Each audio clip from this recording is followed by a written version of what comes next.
Peace and blessings, everyone. Lee J here. Just wanted to touch bases with you guys, connect with you,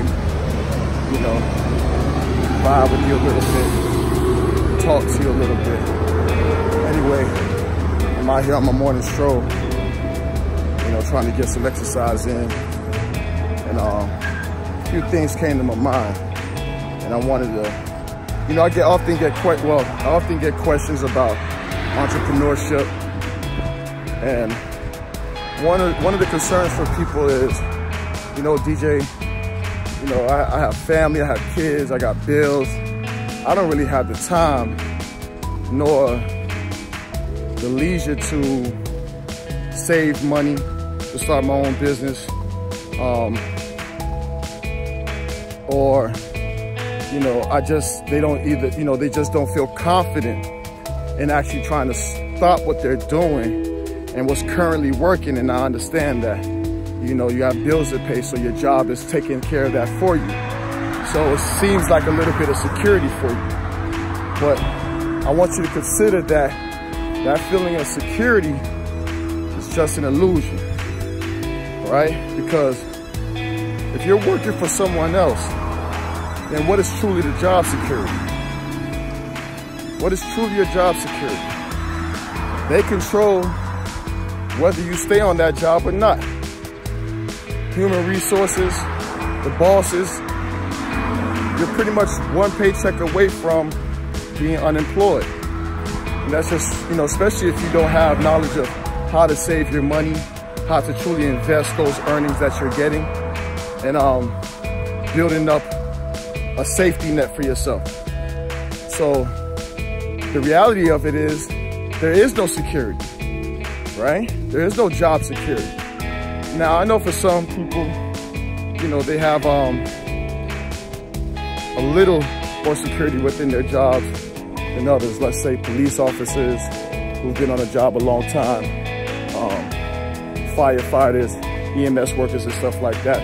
They may have a little bit more job security. But come on, man, let's think about it.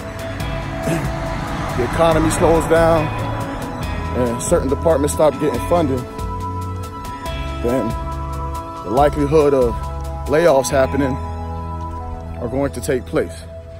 So with all that being said, here's a little tidbit that I want to give you guys on how to get started with just planning to become an entrepreneur or to start your own business, or for any goal that you have in the future, for anything that you want to obtain. So one thing that I've learned through my studies and trying to find different methods on how to develop myself, one of the tools that I use is finding some type of small pocket-sized notebook, or just anything that you can keep notes. And what you're gonna do is you're gonna write down those things that you want the most, those things that you want to accomplish, okay? Whether it's 6 months from now, a year from now, right? You're going to write those things down, but you're also going to write down, what are you willing to sacrifice to obtain it? What are you willing to sacrifice to go out there and make those goals happen? Okay? And you're gonna read this to yourself every day. You're gonna repeat this to yourself every day, okay? And as you repeat it, but you have to believe and see yourself actually making it happen, okay? And know why you're doing it. But read this every day. And if 6 months from the time you start this, or a year from the time you start this, you start to take a look at that list and start to take a look at your life, if you don't see the evidence of those things taking place, those things which you wrote down, which are your goals, your dreams, your aspirations, then 9 times out of 10, you're gonna have to reevaluate what those dreams are. Now, are they just fantasies, or are those things that you truly want, right?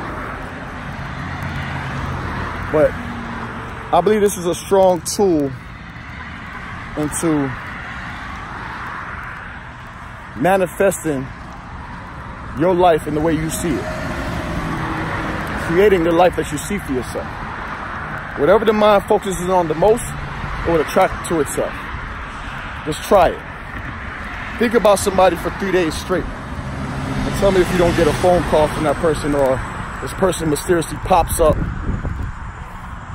You hear about the person, someone talks about the person. Just try it. Think about somebody incessantly, okay, for 3 days, for a day, and see what happens. You'll definitely discover the law of attraction. So anyway, man, that's my message for this morning. Write down your goals, man, but also know what you're willing to sacrifice to go get it, whether it's time, whether it's saving money so you may not be partying as much, so you're going to save a little bit more money, whether you're going to stop drinking for a year so you save money on that part, you know, on the consumption of alcohol. You might be a person that eats out a lot, right? So you're going to maybe save, you know, just start cooking at home a little bit more and save those little dollars, okay? So you have to know what you're willing to sacrifice to get to your goals. If it's a car you want, you're gonna want to save a little bit more money so you can go ahead and get that car. Same thing for a house, okay? Same thing for opening a business. You may need money for, you know, overhead capital, you know, leasing of a building, the purchase of inventory, maybe money for employees, so on and so forth, and different services you're going to need to start that business. So, hey man, you know, I'm not the sharpest tool in the shed. I just know a little bit about a lot. And I've been able to apply that knowledge, which I have, you know, to self-sustain myself as I continue to try to grow and progress and build up my family and, you know, my bank accounts. Because our goal is financial freedom. We want financial freedom, which gives us the freedom to self-express ourselves, which you should have that freedom anyway. But, you know, financial freedom affords you the opportunity to go out there and really facilitate anything that you want to facilitate, good or bad, negative or positive. You see it all the time. You see people coming to a lot of money and all of a sudden they're the biggest assholes. Or, you know, they go out and commit random stupid acts or that get themselves in trouble. Whatever the case, you see it all the time. You see it with athletes, you know, with with big businessmen. All the time, okay? Money doesn't change people. Money just enhances who they already were. It exposes who they already were.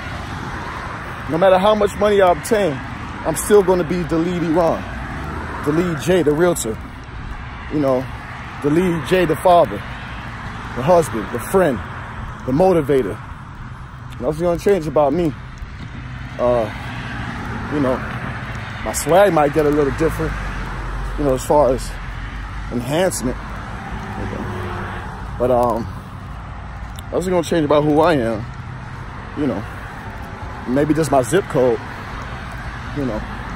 And that's what I say when I say swag. That's what I mean, you know, acquiring different businesses, the acquisitions of, you know,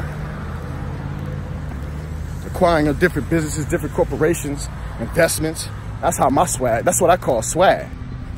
You know, that's what your swag should be like, you know. Everybody associates swag with how they dress or, you know, that's all good, but not me. Yeah, a big bank account, you know, houses, land, corporations. That's what we're on. So anyway, man, that's my message for this morning. Peace and blessings to you guys. It's nothing but love.